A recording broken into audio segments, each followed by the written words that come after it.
viene invitato a dire, cioè in cambio dell'ospitalità la signora che poi diciamo letteralmente si chiama Begum, che è una figura appunto moglie del Mirza, io l'ho tradotto come signore in tutto il testo, signora con la S maiuscola però. E lo invita a raccontare questa storia ed è una storia diciamo particolarmente toccante in cui anche qui c'è una protagonista diciamo femminile ed è la storia praticamente di una donna di un villaggio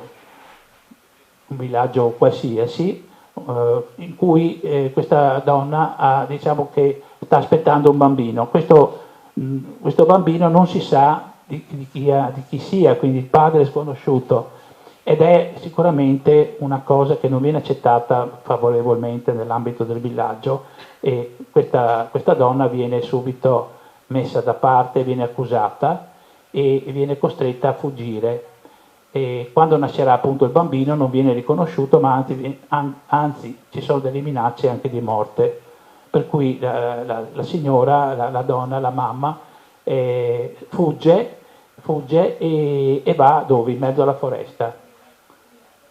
In mezzo alla foresta deve praticamente fare tutto da sola e quindi riuscire ad allevare il suo figlio, che è ancora un bambino, e in più che cosa trova? Trova una cucciolata di lupi che era stata attaccata probabilmente da una tigre ed c'è un sopravvissuto, un unico cucciolo sopravvissuto.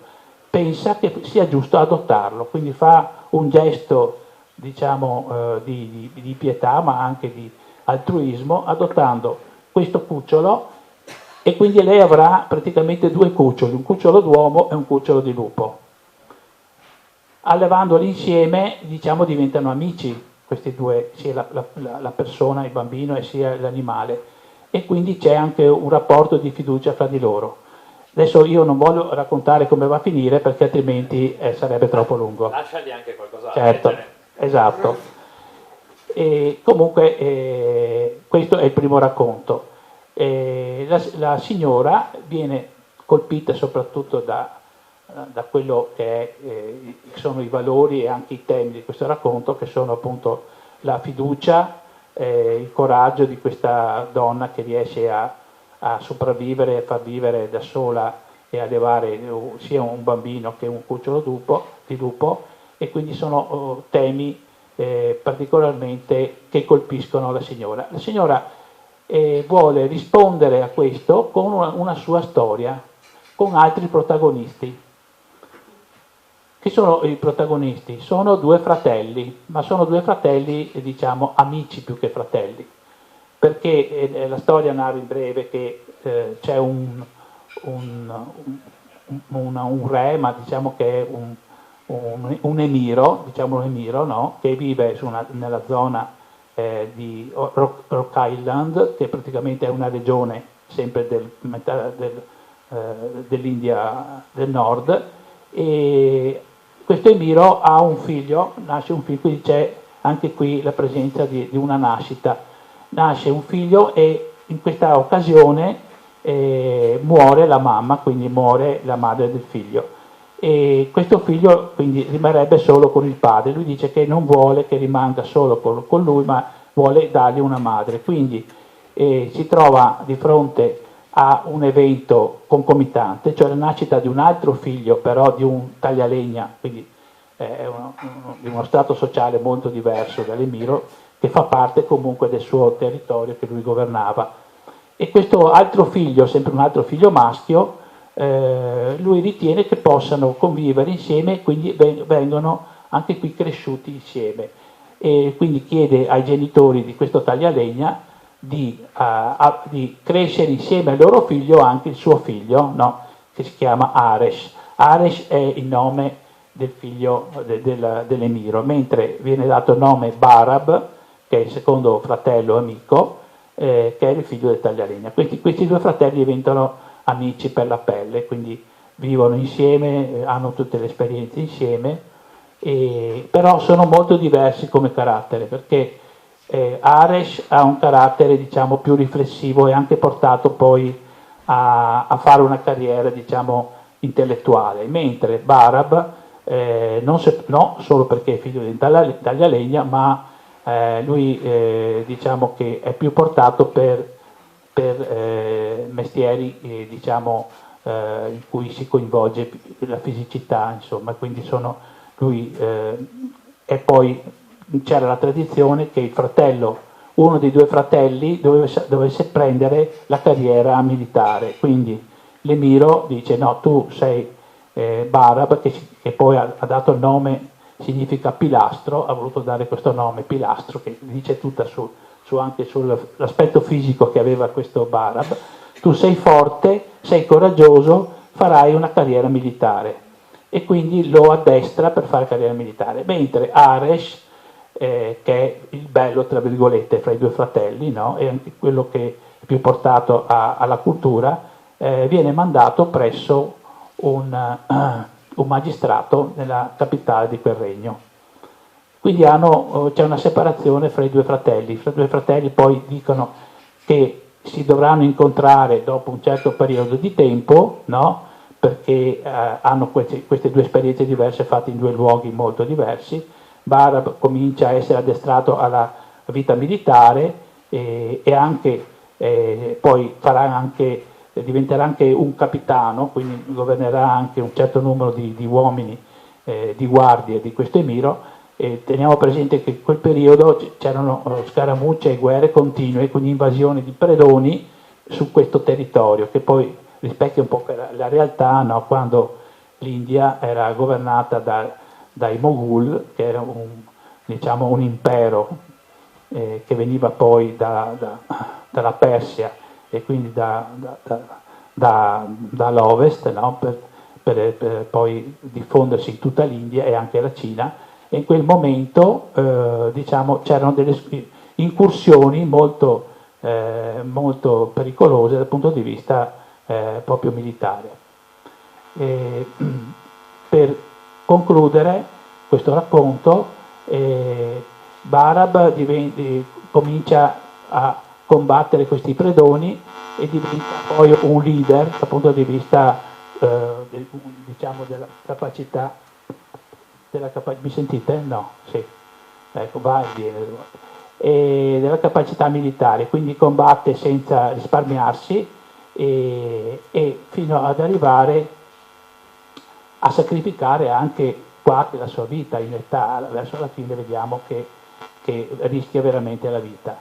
Aresh ha un'altra carriera, lui si trova in questa casa del magistrato, poi viene avviato alla carriera della legge, quindi all'avvocatura praticamente, un magistrato.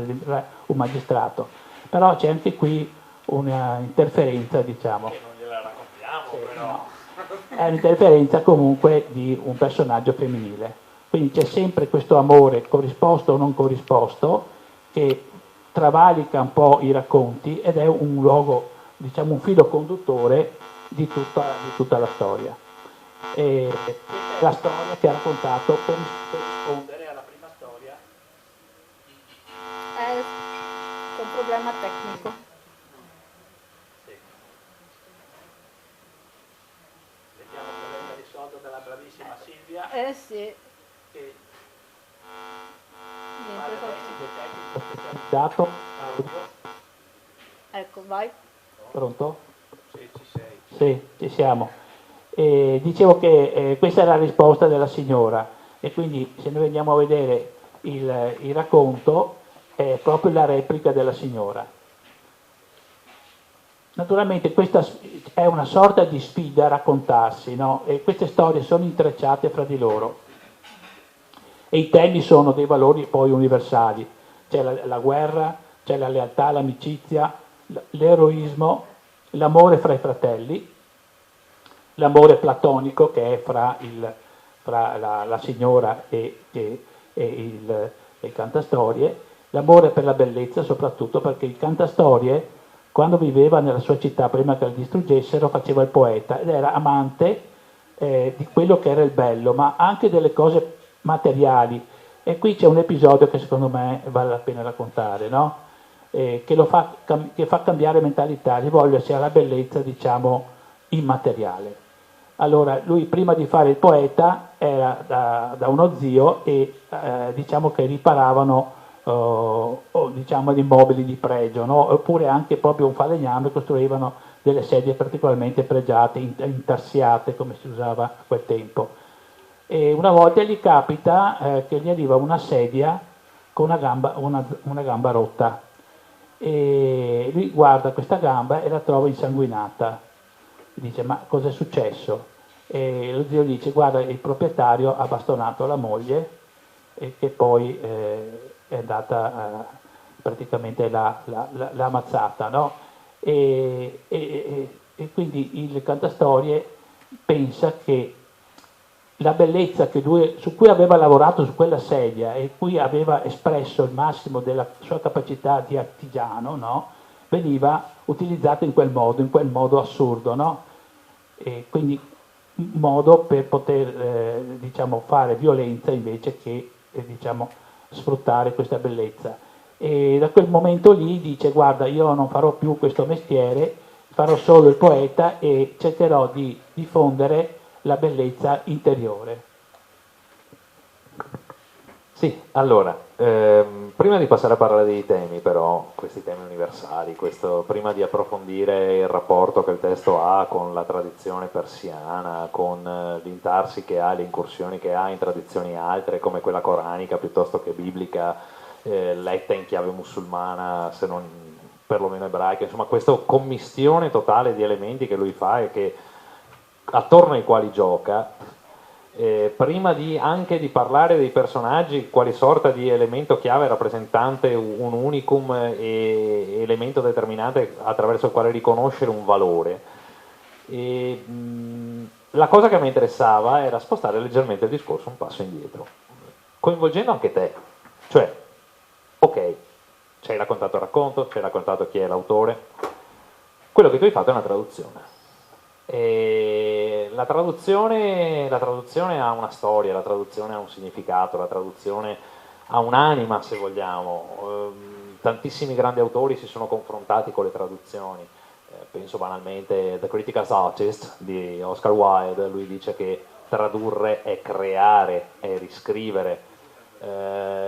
Al contrario, il mio caro D'Annunzio continua a incitare il suo traduttore ad annunzieggiare di più, cioè a replicare il proprio stile anche in una lingua altra, in questo caso il francese.